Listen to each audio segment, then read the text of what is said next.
امشب در 24 همزمان با انجام شدیدترین حمله پهپادی اوکراین به مسکو، کیف با پیشنهاد واشنگتن برای یک آتشبس فوری 30 روزه موافقت کرد. مقامات جمهوری اسلامی هشدار دادن خشکسالی در راهه. آب تهران و اصفهان احتمالاً به زودی جیره‌بندی میشه. و انتقاد گزارشگر ویژه سازمان ملل از تلاش جمهوری اسلامی برای سرپوش گذاشتن بر موارد نقض حقوق بهائیان در ایران. نازیلا قانع گفته بهائیان از دفن درگذشتگانشون در آرامستان‌ها منع و مجبور به استفاده از گورهای جمعی شدند. از استودیوی ایران اینترنشنال این 24 است با فرداد فرهزاد. بینندگان ایران اینترنشنال در ایران و سراسر جهان سلام و وقت بخیر. آمریکا و اوکراین در بیانیه مشترکی بعد از دیدار در جده عربستان اعلام کردند واشنگتن فوراً اشتراک اطلاعات امنیتی و کمک‌های نظامی به اوکراین را از سر می‌گیره. این بیانیه بعد از دیدار و گفتگوی دو طرف در جده است که گفته میشه بیش از 8 ساعت طول کشیده. اوکراین همینطور برای پذیرش پیشنهاد آتشبس موقت 30 روزه آمریکا اعلام آمادگی کرده. این پیشنهاد مشروط به پذیرش و اجرای همزمان آتشبس موقت توسط روسیه هم هست. در همین حال مقامات روسیه اعلام کردند اوکراین بامداد سه‌شنبه با بزرگترین حمله پهپادی دوربردش در جنگ مسکو را هدف قرار داده.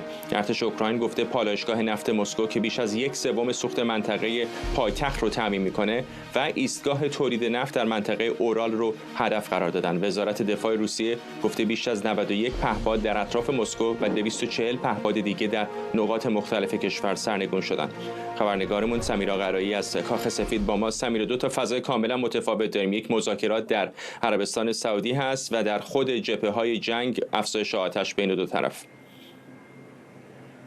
سپیده‌دم امروز سه‌شنبه حمله گسترده رو اوکراین انجام داد. مشخصاً به مسکو تعداد زیادی پهپاد رو اینها فرستادن، پرتاب کردن و خب تلفات هم داشته. 3 نفر اونجا کشته شدن، تعدادی از هواپیما دچار اختلال شد پروازشون. خطوط راهن که دور و بر فرودگاه‌ها اونها آسیب دید. این حمله یک از بزرگترین حملات بود و خب ساعاتی قبل از آغاز مذاکرات بسیار مهم جده داشت انجام میشد. مذاکراتی که خب بسیاری از چشم‌ها روی این مذاکرات بود. اولین دیدار اوکراینی‌ها و آمریکایی‌ها است بعد از اون اتفاقاتی که هفته گذشته اینجا در کاخ سفید افتاد، اون تنش‌های گسترده‌ای که رخ داد بین آقای ونس و ترامپ و آقای زلنسکی. و خب الان بالاخره این بیانیه‌ای که ما منتظرش بودیم، اینکه یک جزئیاتی بیاد بیرون ببینیم که چه اتفاقی افتاد در این 7-8 ساعتی که اینها در اون اتاق پشت درهای بسته بودن از ساعت 12 ظهر به وقت جده.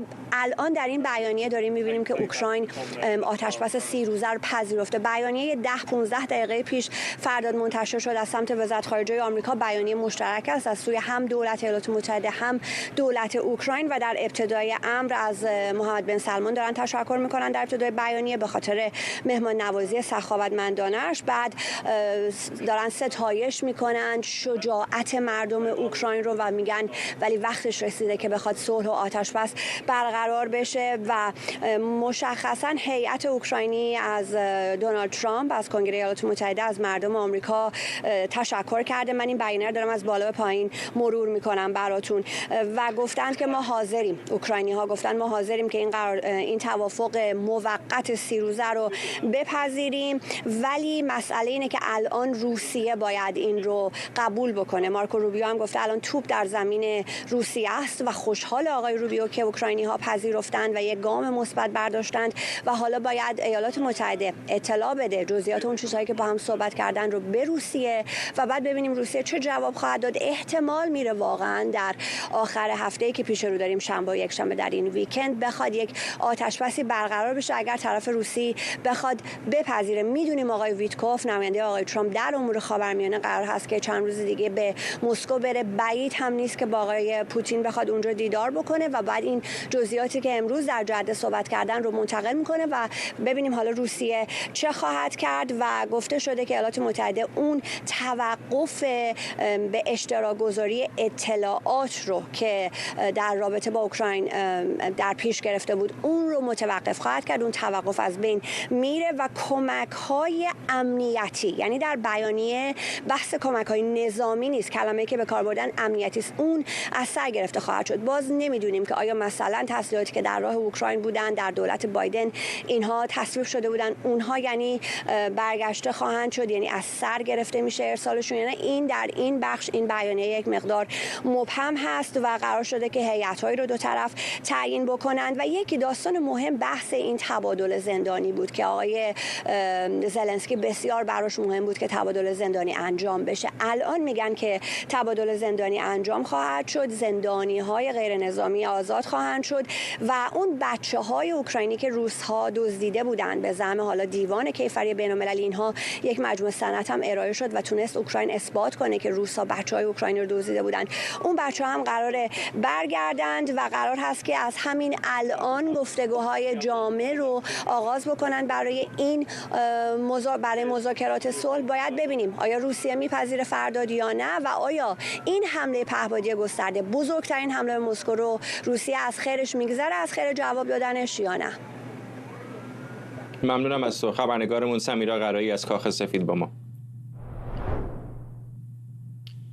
شکریا برادوس، پژوهشگر امنیت بین‌الملل و سیاست خارجی از واشنگتن به ما پیوسته. خانم برادوس، به نظرتون این حملات کیف برای امتیازگیری در مذاکرات آتشبس دقیقه 90 است یا نشان از شکننده بودن احتمال هر نوع آتشبس داره؟ با حرف اول تو موافقم، یعنی نشان دهنده اینه که قدرت حمله رو داره کیف و میتونه با اینکه خب مشکلاتی که با کاخ سفید داشتن و اون توقف فرستادن تسلیحات رو داره و اون مشکلاتی که برای پوتین خوشایند بوده که شاید اوکراین نتونه دیگه ادامه بده از دفاع کردن از خودش، این یک مطمئنا میدونستن که قراره به یک توافقی برسن برای این آتشبس 3 روزه، خواستن نشون بدن درست آتشبس صورت میگیره ولی ما هم توان این حمله رو داریم، چون که این بزرگترین حمله است از روزی که جنگ شروع شده 3 سال، این بزرگترین حمله پهپادی بوده. ولی چیزی که الان مطرح هست، خب زلنسکی قبل از این که توافقی هم صورت بگیره قبلا هم گفته بود که اگر بخوایم به آتشبسی پایبند باشیم یا آتشبسی رو قبول کنیم، باید روسیه آتشبس و حمله خودش رو، حمله هوایی و دریایی و هوایی خودش رو متوقف کنه که ما مطمئن باشیم اینجا حسن نیت داره که بخواد وارد آتشبس بشه. و چیزی که الان روسی‌ها دارن میگه اینه که هر آتشبسی احتمال داره به اوکراین اون امتیاز رو بده یا اون زمان رو بده که بخواد دوباره این نیروهای خودش رو جدید کنه و رزم نظامی خودش رو آماده کنه. ولی به نظر من تاکتیکی که اینجا آمریکا استفاده کرده، اگر از نظر نظامی و تاکتیک جنگی نگاه کنیم که چطور زمینه رو برای صلح برای دو طرف دارن آماده میکنن، اون توقف به اشتراک گذاشتن اطلاعات نظامی و توقف فرستادن تسلیحات نظامیه که باعث میشه که دو طرف تا حدودی به این نتیجه برسن که باید سر میز گفتگو بشینن. منظور از این تحلیل من چیه که از یه طرف خب میدونیم مارکو روبیو گفته ما اون اطلاعات نظامی رو برای دفاع به اوکراین هیچ وقت متوقف نکردیم، یعنی اگر موشکی پهپادی به طرف اوکراین اومده، اوکراینیا تونستن این رو ردگیری کنن و با اون سیستم هوایی که آمریکا بهشون داده بتونن از خودشون دفاع کنن. چیزی که مورد اشتراک متوقف شده از به اشتراک گذاشتن اون نکات حمله است.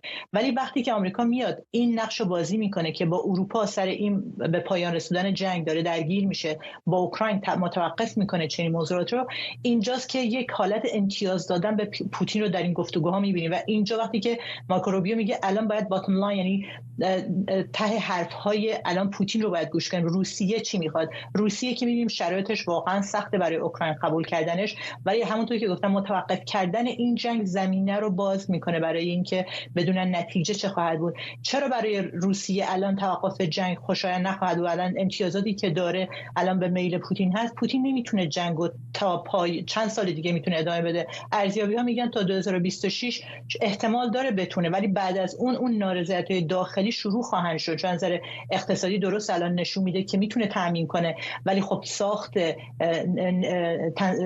تسلیحات نظامی در داخل با خرج بودجه بیشتری هست، در داخل فشار اقتصادی رو مردم بیشتر میشه و این پوتینی که الان میخواد وارد مذاکره بشه، به نظر من اون شرط هایی که وجود داره، یکیشون اگر مینیممشون رو بگیم کمترین شرطش اینه که خب در 2019 اوکراین یه قانونی در قانون اساسیشون هست که یک اصل حاکمه که باید اوکراین عضو ناتو بشه. خب اولین چیز اینه که اوکراین باید قانون اساسیشو تغییر بده، چنین شرطی وجود نداشته باشه. برای پوتین منظورم این که وقتی میگم مینیمم، چون که ما در مورد 4 تا منطقه اوکراین صحبت میکنیم که زیر کنترل روسیه هستن و روسیه میگه افرادی که اوکراینی هستن از اینجا خارج بشن اگر نمیخوان زیر سلطه روسیه باشن. این نشون میده که اصلا روسیه نمیخواد از زاپوروژیا یا لوهانسک، دنتسک و مناطق جدا بشه و کورسک هم که اوکراین گرفته میگه اصلا قابل مذاکره نیست کورسک که بخوایم ما در مورد این معاملات جنگی صحبت کنیم. کورسک قسمتی است که اوکراین وارد خاک روسیه شده.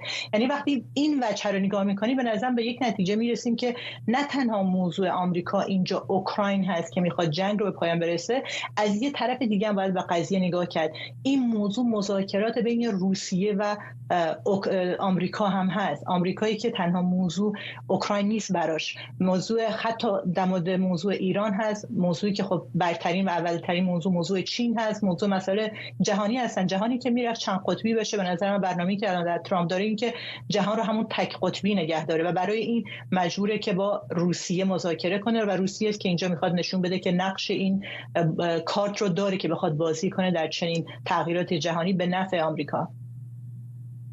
ممنونم از شما. شکریا برادوس، پژوهشگر امنیت بین‌الملل و سیاست خارجی از واشنگتن.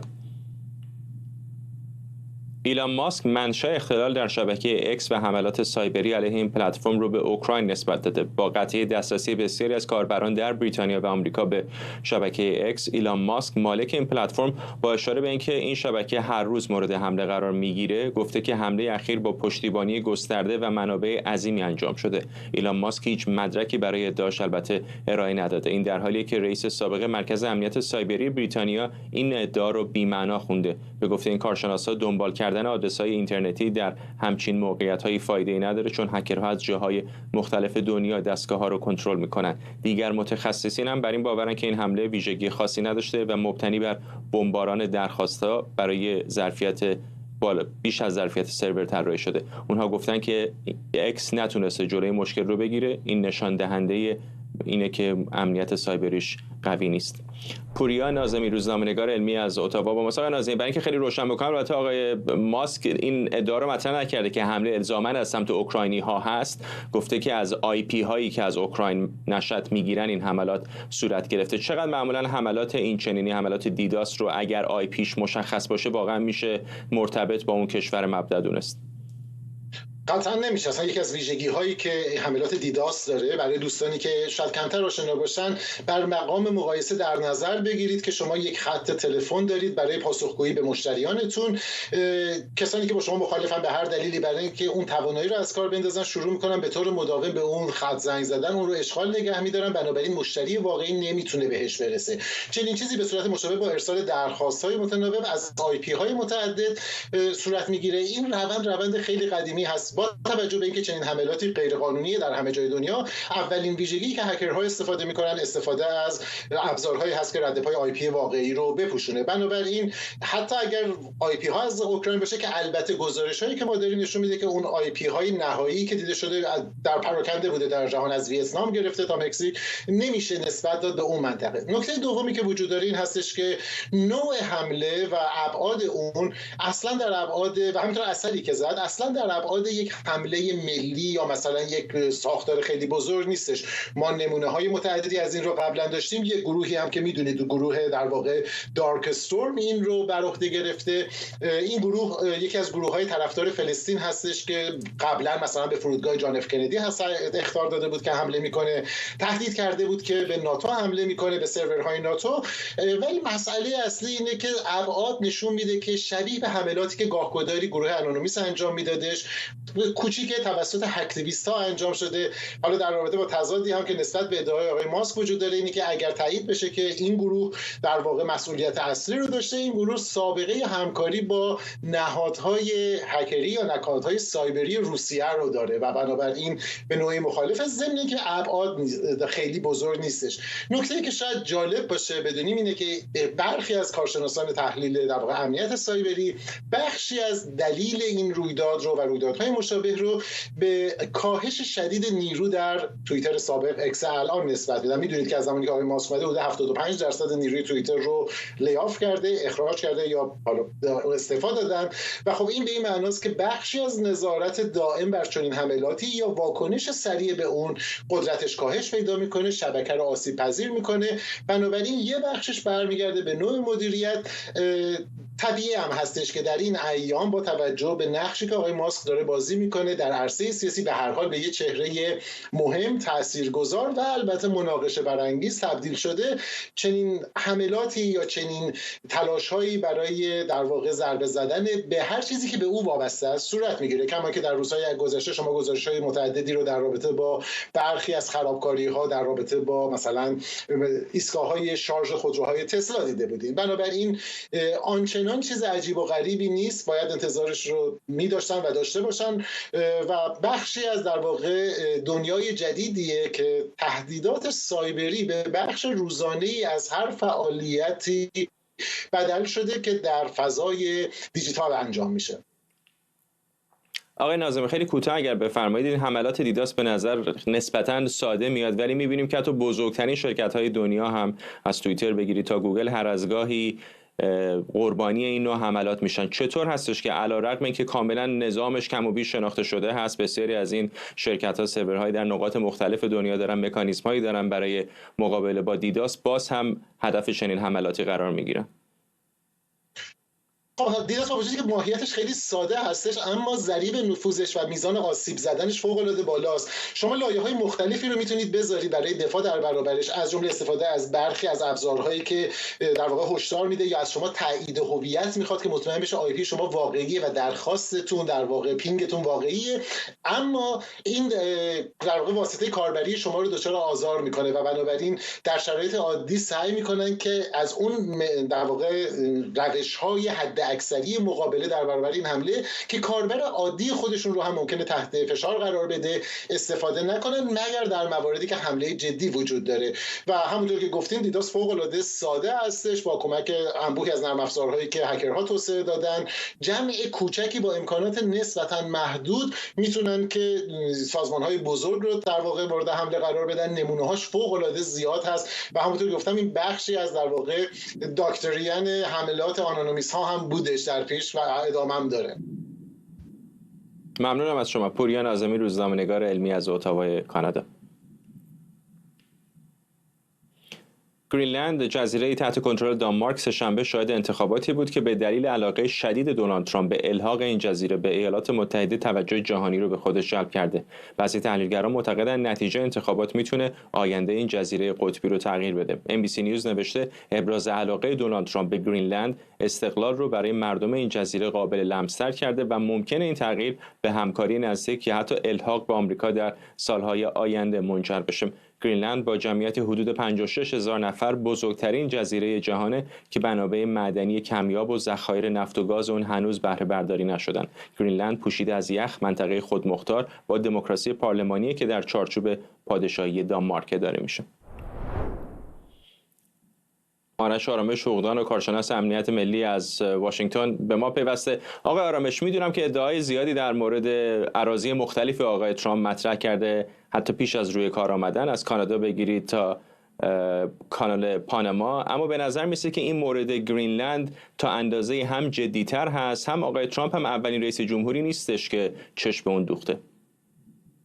این ادعا قابل دسترستر هست، یعنی از لحاظ عملی این که بخواد گرینلند رو بخشی از خاک آمریکا بکنه یا بیارد بخشی از تریتوری ها یا اراضی ها، ایالت نشه ولی که از اراضی ایالات متحده بشه، مثل پورتوریکو، مثل گوام، این قابل دسترس هست. چرا؟ چون حرفایی که در مورد کانادا میزنه کاملا حرفای تبلیغاتی است. این که بخواد کانادا، کشوری که هویت ملی خیلی جدی هم داره، بخواد بیاید ایالت 51 بشه، بیشتر به درد حرفای توییتری و بیارزش میخوره. در مورد پاناما هم همینطور. در مورد کانال پاناما حالا میتونه بخشی از اون کانال رو یا تصرف بخشی از اون کانال یا خود کانال رو با دوباره معامله کنه با دولت پاناما، ولی اینکه بخواد کل پاناما رو بیاره ملحق به خاک آمریکا بکنه، اونم بحثی است که به جایی نخواهد انجامید. اما در مورد این مسائل اضافه کردن به زمین‌ها و اراضی ایالات متحده، مسئله گرینلند از همه به نظر من قابل دسترس‌تر و ملموس‌تره. چند دلیل هم داره. دلیل اول، از مسائل سیاسی، حالا کی داره این کارو میکنه، چرا میکنه، به نظر من هرچه اضافه کردن به اراضی ایالات متحده باشه امری است حسنه و نکو. این روز از روز اولم بوده. ایالات متحده موقعی که تشکیل شد 13 کلونی، 13 شاید بگیم مجموعه اراضی بسیار کوچک بودن در شرق و شمال شرق آمریکا و یه مقدارش هم در جنوب، یعنی شما از شمال شرق آمریکا تا پایینتر از ویرجینیا، کارولینای جنوبی که میرفتید و جورجیا، اونها ایالاتی بودن که ایالات 13 تای اولیه شدن. ولی از همون روز اول در خو و ذات هم بنیانگذاران این مملکت و همون کسانی که اینجا آمدن و به صورت مختلف مهاجرت کردن، چه مهاجرین اولیه چه مهاجرین ثانوی و بعد یک اصطلاحی هست به اسم manifest destiny. اگر بخوام این رو ترجمه کنم یعنی تا جایی که میتونی زمین بگیر، دیگر خداوند زمین بیشتر از این خلق نمیکنه. ببینید که رئیس جمهور سوم یکی از بزرگترین کارهایی که کرد آمد یک خرید بسیار بزرگی کرد، بهش میگن خرید لوئیزیانا پرچس. هرچند که الان لوئیزیانا اسم یک ایالتی است، ایالتی بوده که سالهای سال تحت تصرف اسپانیای تبارها و بعد هم فرانسوی ها اصلا اسمش از شاه لویی میاد، لوئیزیانا یعنی سرزمین لویی 14. اون موقعی که آمد خطه لوئیزیانا رو خرید که اگر نگاه بکنید خطه لوئیزیانا و اون خرید لوئیزیانا فقط اون ایالت نبود، به صورت 30 درجه از اون جنوب شرق ایالات متحده این واز میشه میاد بالا تا شمال ایالات متحده میاد.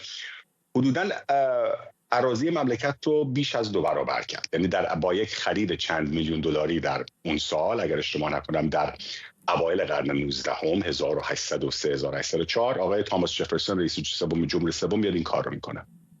نوبت بعدی که باز خطه های بسیاری به ایالات متحده اضافه میشه بین جنگ 1848 با مکزیک است. موقعی که ایالت تگزاس، که موقع ایالت نبود، جمهوری تگزاس با دولت مکزیک در میفته و دولت مکزیک اونجا ارتش میبره و لشکرکشی میکنه، نیروهای ایالات متحده درگیر میشن و بعدم خطای بسیار زیاد رو به سمت غرب میبرن. یعنی از ایالات ارزم به حضور شما تگزاس رو بگیرید، نیومکسیکو، آریزونا، کالیفرنیا و غیر ذالک. و بعدم که میاد شمال بالاتر، مناطقی از اون چیزی که اورگان هست با معاهده با بریتانیایی ها از کانادا گرفته شد و خطه های شمالی تر مرز ایالات متحده و کانادا. منظورم چیست؟ این خوی تصرف زمین و این که هرچه زمین بگیری بهتر است و بیشتر است، دست ایالات متحده رو باز کرده تا یک ابرقدرت بزرگ بشه. شما برای اینکه یک ابرقدرت باشید درسته باید از جوانب مختلف باید پیشرفته باشید، از لحاظ سیاسی، از لحاظ تکنولوژی، از لحاظ اقتصادی و دانشگاهی و غیره و ذالک. ولی خب این که سایز بزرگی هم داشته باشید شما رو خیلی بهتون دسترسی میده، به کارهای بیشتری میتونید بکنید. مثلا میگم شما کشورهایی هستن مثل آلمان، مثل ژاپن، مثل فرانسه، از لحاظ فنی پیشرفته، مثل کره جنوبی، ولی چون اون سایز و گستردگی ایالات متحده رو ندارن هیچ وقت نمیتونن یک ابرقدرتی به قدرت و وسعت ایالات متحده بشن. به خاطر همینه کشورهایی چون روسیه و چین با همه مشکلاتی که دارن، به خاطر هم وسعت جغرافیایی و همون گستردگی جمعیتی که دارن، خطر ابرقدرت شدنشون بسیار هست. خب سر قضیه گرینلند، من فکر نمی‌کنم تا هیچ وقت گرینلند در تاریخش اینقدر در صدر اخبار بین‌المللی بوده باشه. از وقتی که آقای ترامپ اومد این بحث رو ایجاد کرده، میگم به نظر من باز هم از بین اون 3 کشوری که یا اون 3 خطه‌ای که داره صحبت میکنه، کانادا، پاناما و گرینلند، این از همه معقول‌تر و قابل انجام شدنه. به دلایل مختلف سال هاست که حکومتی خودمختار تحت پادشاهی دانمارک میفته، مردمی است دموکراتیک، منطقه است وسیع و اگر هم به ایالات متحده ملحق باشن، همونطور که الان در تصمیم میبینید، نه فقط منابع طبیعیش بلکه از لحاظ جغرافیایی سیاسی اون منطقه از لحاظ ژئوپلیتیکی بسیار بسیار مهمه. غرب اون رو میبینید که میشه شمال شرق کانادا و مناطق یخزده آرکتیک. ولی آقای آرامش الان هم که مثلا تحت قیمومیت فدراسیون روسیه نیست، گرینلند یکی از متحدان ایالات متحده آمریکاست. آمریکا همین الان هم اونجا پایگاه داره. خیلی از قلمروهای دیگر در دنیا هستن مثل دیگو گارسیو که خاک آمریکا نیستن اما آمریکایی اونجا حضور نظامی دارن و منافع امنیتیشون تامین میشه. چه دلیلی به نظرتون وجود داره که آقای ترامپ یا ایالات متحده به صورت کلانتر اینقدر خواستار این هستن که خود مالکیت این جزیره رو هم به ایالات متحده ملحق کنن؟ خب این سوال خوبی. زمانی که ایالات متحده در اواسط قرن 19 هم رفت آلاسکا رو از روس‌های تزاری خرید، اون موقع هم با روس‌ها مشکل خاصی نداشت. حالا متحدشون هم نبود روسیه تزاری، ولی به خیال خودشون آمدن تخت سنگ یخی رو به ایالات متحده فروختن. بعد معلوم شد که چقدر هم از لحاظ جغرافیایی و هم از لحاظ منابع طبیعی انقدر آلاسکا مهم بود. آلاسکا هم می‌دونید که وسعت بسیار زیادی داره، بزرگترین ایالات متحده است. نکته دوم، آنچه که حالا اینم برم سر کار آقای ترامپ، آنچه که ترامپ هم نشون داده اینه که کارها و رفتاری هم که میکنه خیلی متحدین ایالات متحده بهش اعتماد ندارن. درسته که ایالات متحده در مناطق مختلف بیس های نظامی مختلف داره، ولی این کاری که اخیراً کرده و حرفایی که زده نشان میده که چقدر تعهدش به اتحادهای دموکراتیک و اتحادهای نظامی ایالات متحده کمه. این که ایالات متحده یک زمینی تحت تصرف خودش، تحت پرچم خودش داشته باشه، دیگر این نگرانی ها رو لااقل برای ایالات متحده رفع میکنه. دیگه چه جمهوری خواه چه دموکرات سر کار باشه، اون خطه مال ایالات متحده است. ممنونم از شما. آرش آرامش شوقدان و کارشناس امنیت ملی از واشنگتن. در حالی که در هفته‌های پیش هشدارها درباره کم‌آبی و خالی شدن ظرفیت سدها افزایش پیدا کرده، مقامات جمهوری اسلامی از احتمال جیره‌بندی آب در استان‌های مختلف به ویژه تهران و اصفهان در ماه‌های آینده خبر دادند. بر اساس گزارش‌ها، آب استان تهران عمدتاً از طریق بارندگی، ذخیره برف و منابع زیرزمینی تامین میشه، اما برداشت‌های شدید از منابع آب زیرزمینی این منابع رو در خطر قرار داده. رئیس مرکز ملی اقلیم و مدیریت بحران خشکسالی گفته استان تهران امسال با کاهش بیش از 40% بارندگی نسبت به متوسط بلند مدت مواجه بوده و بر اساس گزارش‌ها میزان بارندگی‌ها در ایران نسبت به متوسط بلند مدت 37% کاهش یافته. در ادامه برنامه سعی می‌کنیم با مهمانی در این باره صحبت بکنیم، اما فعلا اجازه بدید بریم به خبر بعدی.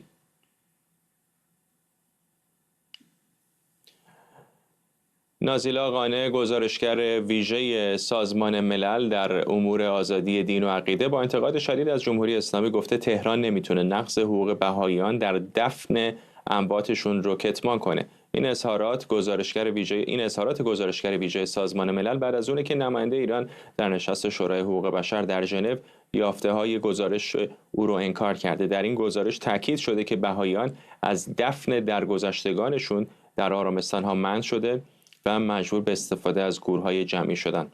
گزارشگر ویژه همینطور گفته جمهوری اسلامی صدها آرامستان بهایی رو در دهه‌های گذشته تخریب کرده و علیه این اقلیت تبعیض سیستماتیک اعلام کرده. بیننده برنامه 24 هستید از ایران اینترنشنال. در ادامه برنامه سعی می‌کنیم مهمان هامون رو ارتباطمون باشون برقرار بکنیم. به نظر میسه که اخلالی فنی داریم، به محضی که مشکلمون برطرف بشه به این خبر باز خواهیم گشت. فکر کنم الان فرصت داریم تا برگردیم به خبر قبلیمون در مورد وضعیت خشکسالی در ایران. علی ناظمی، استاد عمران و محیط زیست دانشگاه کنکوردیا از مونتریال کانادا به ما پیوسته. آقای ناظمی، این مشکل امروز و دیروز نیست، به نظر میسه که تا اندازه قابل پیش بینی بود. چه کمکاری شده در داخل نظام جمهوری اسلامی که کار به اینجا کشیده؟ خیلی ممنون از این فرصتی که من دادید. من البته به همکار عزیزتونم گفتم که من واقعا اگر بیام در برنامه شما جز این که تکرار مکررات بکنم حرف دیگه ای ندارم. همونطوری که گفتید مسئله دیروز و امروز نیست. ما در واقع تغییرات طبیعی رو در روند بارش در ایران داشتیم. حالا یه مقدارش ناشی از تغییرات اقلیمی است که یه قسمتی از اقلیم ایران کم بارشتر خواهد شد. یک قسمتش راجع در واقع تغییرات بین سالی بارش و دما در ایران هست که اون هم مثلا ما میدونیم در واقع این یک ساینس ثابت شده است که ما میدونیم که مثلا ارتعاشات جنوبی النینو روی اقلیم ایران تاثیر میذاره، باعث خشک و تر شدنش میشه و حالا این تغییرات در سالهای مختلف خودش رو تکرار میکنه. در مورد مسئله مدیریت منابع آب، چه در زمینه تأمینش بود که ما راجع به این صحبت میکردیم که چقدر ما سدهامون متاسفانه نه ذخیره سطحی جدیدی درست کردیم در کشور. سدهایی که داریم سدهای قدیمی است، اتلاف زیادی دارن، اینها باید ترمیم میشدن، اینها باید مخازن جدیدی در نظر گرفته میشدن که نشدن. مسئله آبخوان‌ها هم که ما چندین هم گروه‌های دیگه‌ای که فعال هستن در مورد مسائل آب و اقلیم ایران گزارش این رو داده بودیم که چقدر در واقع آبخوان‌های ایران دارن کاهش پیدا میکنن، به خصوص آبخوان دریاچه نمک که تهران درش واقع شده. ما یک مقدار بسیار بسیار شگرفی رو در زمینه کاهش ذخایر آبهای زیرزمینی اونجا داریم. در مورد مسئله مصرف ما می‌دونیم یکی از بالاترین سرانه‌های مصرف آب رو داریم و همینطور در مورد انتقال آب هم ما می‌دونیم و میدونستیم که یکی از بدترین در واقع راندمان‌های انتقال آب رو از مخزن به مقصد که مصرف درش انجام میشه داریم. مثلا در شهر تهران ما در بعضی جاها صحبت 40% اتلاف آب رو در شبکه آب میدونیم. خب در واقع با تمام این مسائل رو اگر با هم در نظر بگیرید، این متاسفانه آهنگ دهشتناک کم آبی در ایران که شنیده میشه آهنگ چندان غریبی برای کارشناسان نیست. متاسفانه این همواره بوده و من به عنوان یک کارشناس باور بفرمایید که خجالت میکشم که در تلویزیون شما یا در جاهای دیگه باشم و بخوام دوباره تکرار مکررات بکنم مسائلی است که مدت‌ها داره اتفاق میفته و براش توجیه اندیشه نمیشه. چرا به اینجا رسیدیم؟ مسلما سرمایه گذاری نبوده. ما در ایران، در کشور خودمون، حتی در همین حال حاضر که بسیاری از کارشناسان ما در خارج از کشور هستند، ما بعد تکنیکی قوی رو داریم. من مطمئنم در وزارت نیرو در آبهای منطقه‌ای هستند دلسوزانی که در مورد اینها صحبت میکنن، هشدار میدن، اما متاسفانه اون جاهای بالادستی کشور که باید به این چیزا توجه بکنه توجه نمیکنن. ممنونم از شما علی ناظمی، استاد عمران و محیط زیست دانشگاه کنکوردیا از مونتریال کانادا. خب همطور که کمی پیشتر بهتون گفتم، نازی لاقانی گزارشگر ویژه سازمان ملل در امور آزادی دین و عقیده با انتقاد شدید از جمهوری اسلامی گفته تهران نمیتونه نقض حقوق بهائیان در دفن امواتشون رو کتمان کنه. این اظهارات گزارشگر ویژه سازمان ملل بعد از اونه که نماینده ایران در نشست شورای حقوق بشر در ژنو یافته‌های گزارش او رو انکار کرد. در این گزارش تاکید شده که بهائیان از دفن درگذشتگانشون در آرامستان‌ها منع شده و مجبور به استفاده از گورهای جمعی شدند. گزارشگر ویژه همینطور گفته جمهوری اسلامی صدها آرامستان بهایی رو در دهه‌های گذشته تخریب کرده و علیه این اقلیت تبعیض سیستماتیک اعمال کرده. سیمینی فندوش، سخنگوی بهائیان از نیویورک با ماست. ممنونم که دعوت ما رو پذیرفتید. این یکی از اون معدود مواردی شاید باشه که حتی جمهوری اسلامی چندان کتمانش هم نمیکنه، یعنی نقض حقوق بهائیان خیلی رسمی و علنی است در ایران. بله، سلام به شما و بینندگانتون و ممنون که منو به برنامه‌تون دعوت کردین.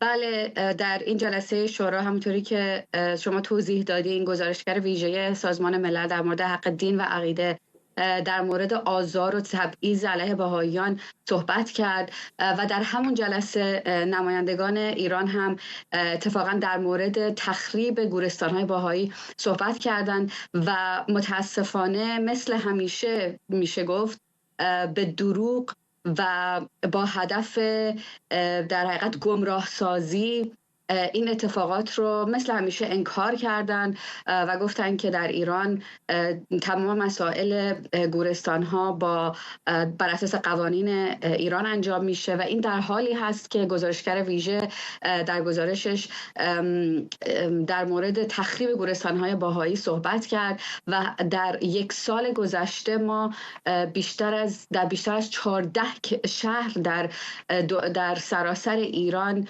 شاهد تخریب گورستان ها، منع بهائیان از خاک کردن درگذشتگانشون بودیم و واقعا در ایران بهائیان نه تنها نمیتونن واقعا به حقوق شهروندی زندگی بکنن ولی متاسفانه حتی حق فوت کردن هم ندارند و حتی بعد از مرگ هم با آزار و اذیت و تبعیض روبرو هستند.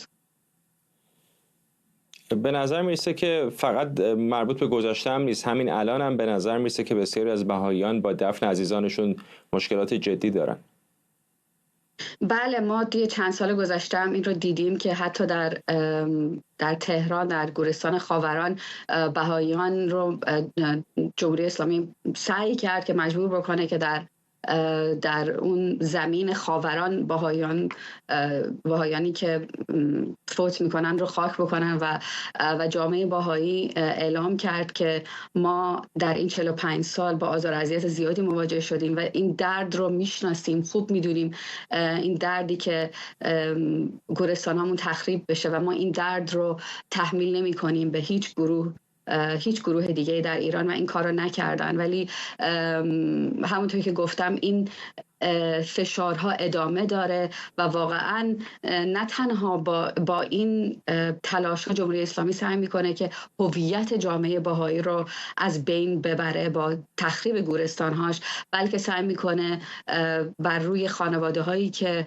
خب غمگین و ناراحت هستن از فوت خانواده هاشون از لحاظ روحی و روانی حتی فشارهای زیاد بیشتری هم روی اونها بگذاره. ممنونم از شما. سیمین فهندش، سخنگوی بهاییان از نیویورک با ما. ماه رمضان در بسیاری از کشورهای مسلمان ماه سریال‌های تلویزیونی. امسال اما یکی از تولیدات تاریخی شبکه MBC با موضوع زندگی معاویه بازخوردهای ضد و نقیض زیادی داشته. بسیاری از تماشاگران از این سریال استقبال کردند، در حالی که در برخی دیگر از کشورهای مسلمان مخالفت با این سریال به دلیل آنچه تحریف تاریخ خواندند اوج گرفته. سازمان رسانه و ارتباطات عراق پخش این سریال رو ممنوع کرده. مصر هم با اعتراض به تصویر کشیده شدن بعضی شخصیت‌های اسلامی در این مجموعه اون رو ممنوع کرده. مقامات جمهوری اسلامی هم اون رو تلاشی برای تطهیر خاندان بنی امیه خوندن و دوبله و انتشارش رو ممنوع کردن. سریال 30 قسمتی معاویه که گرانترین تولید تلویزیونی جهان عرب معرفی شده رو طارق العریان، فیلمساز فلسطینی آمریکایی ساخته. مهرداد قاسمفر، روزنامه‌نگار از ویرجینیا با ماست. آقای قاسمفر، چه هست داستان این سریال که اینقدر جنجال به پا کرده به خصوص در کشورهای شیعه؟ خب این داستان در واقع یعنی این سریال اساساً از سال 2022 کارش رو اینا اعلام کردن با تبلیغات خیلی وسیع توی جهان عرب و فضای سینمایی اعلام کردن که سریالی داره با هزینه‌اش به خصوص خیلی مرتوجه بود، $100 میلیون، چیزی که الان مثلا استریمینگ‌های آمریکایی خرج سریال‌های بسیار پرهزینه می‌کنند. اعلام کردن با این هزینه میخوان در تونس که در واقع به یک لوکیشنی هست برای اینکه این داستان رو تصویر بکنن، از همون موقع در واقع با لو رفتن خبرهایی از داستان فیلم یک ماجراهایی آغاز شد، از جمله تغییر کارگردان و بعد بازبینی به وسیله گروه‌های مذهبی در عربستان سعودی، به خاطر که این ساخته MBC هست که یک شبکه عربستان سعودی هست، آغاز شد. داستان در واقع این سریال برمیگرده به یک مقطع بسیار حساسی از تاریخ حالا دینی اسطوره‌ای جهان اسلام. شما میدونید به هر حال در تقلیل یافته ترین شکل تاریخ به دو شکل روایت میشه، یا تاریخ روایت واقعی هست که ما اسناد و مدارک عینی براش داریم، یا تاریخ اسطوره‌ای دینی هست. این در قالب همون تاریخ دینی که همه مسلمانان بهش باور دارن و اونو تاریخ واقعی میپندارن در همون شکل داره ارائه میشه و متعلق به دوره‌ای هست که قرار هست حاکمیت جهان اسلام از بعد از عثمان در واقع که ترور میشه به خاندانهای بعدی منتقل بشه که علی ابن ابی طالب هست و یک دوره خیلی پرتنشی او شروع میکنه و بعد این دوران در واقع در داستان تبدیل یک جمهوری اولیه‌ای هست در جهان عرب آن زمان به یک جامعه پادشاهی که بیشتر هم یک تقلیدی هست از پادشاهی ساسانیان که به وسیله خود همین عرب‌ها تا حد زیادی برانداخته شده بود در اون دوران روزگار تاریخی. درگیری‌های معاویه هست که یکی از سیاستمداران خیلی نامداری در جهان در تاریخ در واقع دینی اسلامی هست و مناقشه برانگیز با علی ابن ابی طالب، با حسن پسر علی و بعدم فرزند او که یزید هست با حسین که واقعی کربلا همه میدانیم. اینها باعث هست که بسیار مناقشه برانگیز بشه این که چگونه اینها به چهره معاویه پرداختن. اینها معاویه رو بیشتر یک به صورت عقلانی یک سیاستمدار بسیار زیرک و باهوش و بسیار منصف تصویر کردن در این سریال. چیزی هست که به نظر شیعیان کاملا مقابل اون هست. او رو آدمی زیرک و استفاده بی اخلاق در پیشبرد امور سیاسی و تشکیل دولت معاویه در دولت بنی امیه در واقع میدانند. به همین خاطر این سریال به رغم هزینه‌های بسیاری که براش شده، به رغم دکوراسیون خیلی حرفه‌ای که داره، لباس، موسیقی، از تمام عوامل فنی و تکنیکی در حد مقبولی استفاده میکنه. البته واقعا از نظر تکنیکی اگه فرصتی شد میتونیم در موردش صحبت بکنیم، ولی در حد همین سریال های ترکی هست و اینها و سریال های جهان عرب، اما با کیفیتی خود انتخاب موضوعش ولی جالبه، نه؟ چون اگر هالیوود بود متوجه میشدن، ولی خب اتفاقات این چنینی در بازاری مثل عربستان سعودی که تصادفاً نمیفته. خود سعودی ها هم بالاخره جمعیت شیعه نشین دارن در شرق کشور، بسیار از کشورهای منطقه اقلیت‌های شیعه دارن. میدونستن احتمالاً که ساختن چنین سریالی چقدر میتونه جنجال به پا بکنه. به علاوه اینکه اصلا شیعیان رو هم کنار بذاریم، میدونیم که خیلی از سنی ها هم با به تصویر کشیدن چهره‌های مذهبی اسلام مشکل دارن. بله، ببینید مسئله سینما، اولین مواجهه مهم سینما با مسئله دین در منطقه خاورمیانه از محمد رسول الله و فیلم مصطفایقات شروع شد که او هم آمد به توصیه در واقع الازهر چهره امامان شیعه مثل چه پیامبر اسلام چه علی رو در واقع حذف کردن و به جای اونها نمادهایی نشون دادن یا حرکت دوربین سعی می‌کردن نشون بدن. الان هم الازهر آمده وارد شده و همین اعتراض کرده به این سریال. ولی سعودی ها قبل از سعودی ها این ایرانی ها بودن، در واقع جمهوری اسلامی بود که با صرف هزینه‌های خیلی زیادی سعی کرد در واقع ایدئولوژی برساخته شیعی رو که در ایران هست با سریال سازی به جهان عرب ببره. خیلی هم تبلیغ کردن روی این موضوع و خیلی یه جاهایی هم موفق شدن، یه جاهایی هم نه واقعا، ولی به هر حال هزینه‌های بسیاری صرف تاریخی که به نام تاریخ اسلام می‌خواستن ارائه بدن به روایت شیعی ارائه دادن. سعودی‌ها متوجه شدن که این به هر حال مسئله سلاح بسیار قوی هست از نظر فرهنگی و میشه روایت کرد. بنابراین به گمانم میدونید به هر حال کار هنری هم کردن در جایی مثل خاورمیانه، مثل قدم زدن در میدان مینه، به خاطر اینکه حساسیت‌های فرهنگی، حساسیت‌های قومی، حساسیت‌های قبیله‌ای، حساسیت‌های مذهبی بسیار زیاد هست. این دوره‌ای هم که این سریال اومده انگشت روش گذاشته دقیقاً نقطه‌ای هست که تفارق بین دو گروه مهم در تاریخ اسلام هست. شیعیان و سنی‌ها در همین دوره است که در واقع از همدیگه جدا میشن و روایت همدیگه رو یا نقض میکنن یا رد میکنن. از جایی هم که میدونیم به هر حال این تاریخ دینی هست، هر گروهی و هر قومی اینو به روایت خودش تعریف کرده، چهره‌ها رو به روایت خودش سازماندهی کرده. بنابراین این خیلی عجیب نیست اگر چون این سریالی یک جنجالی درست بکنه. کما اینکه همین سریال هم 3 سال پخش نشد، واقعا از 2022 آماده بود این 30 قسمت ولی پخش نشد و حتی قول دادن که در ماه رمضان پخشش نکنن، اما باز در ماه رمضان پخشش کردن. ولی خب الان ما می‌دونیم که عراق جلوشو به طور مستقیم گرفته، ایران هم جلوشو گرفته روی پخشش در رسانه‌هایی که میتونن کنترل بکنن. در مصر هم انتقادات رسانه‌ای فقط البته بیشتر گرفته که ایران تبلیغ میکنه گرفته شده، ولی داره پخش میشه از رسانه‌های مختلف، اما بیشتر مورد نقد رسانه‌ای واقع شده این سریال اونجا. در این فضای مجازی و جریان باز اطلاعات البته نمیدونم ممنوعیت‌های این چنینی چقدر بتونه جواب بده. واقعا مطمئنم بسیاری از ایرانی‌ها هم احتمالاً یا دانلودش میکنن یا از شبکه‌های خارجی میبینن. خیلی کوتاه فرصت داریم، زیر 1 دقیقه به نکات فنیش می‌خواستید اشاره بکنید، نمره قبولی میگیره یا نه؟ ببین این سریال از نظر به اصطلاح قاب‌بندی‌ها، میزانسن، کار فنی و تکنیک کردن، گریم و در واقع ایجاد یک فضای تاریخی به نظرم موفق بوده، حتی موفق‌تر از خیلی از سریال‌هایی که ایرانی‌ها در این سال‌ها ساختن و به کشورهای منطقه صادر کردن. ولی واقعا از نظر تکنیکی به گمانم هنوز خیلی جا داره که بگیم مثلا تونسته باشه به عنوان یک سریال تاریخی بتونه شما رو تحت تاثیر قرار بده و بگید فارغ از آنچه که روایت میکنه یک فضای جذابی رو برای ما فراهم کرده که در هر فرهنگی یا در هر سرزمینی بتونه به عنوان یک سریال تاریخی ارائه بشه. ممنونم. مرداد قاسمفر، روزنامه‌نگار از ویرجینیا با ما. و ممنونم از شما که بیننده برنامه 24 امشب بودید. برنامه رو یکم دیرتر میتونید در یوتیوب ایران اینترنشنال دوباره ببینید.